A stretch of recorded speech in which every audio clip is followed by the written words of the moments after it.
Definitely gonna change out the kitchen sink, the bathroom sink, do something with the bathroom tub.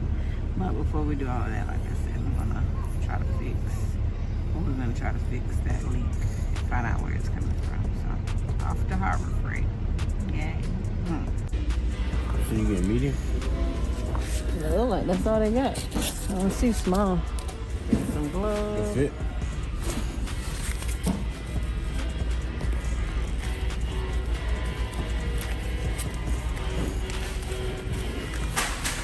Oh yeah, that's perfect there. Alright, good. You think we should get two? No? No, just one. Cool. We had some we can't get out of, so we just kept going, honestly. The PEX pipes were completely destroyed, chewed through.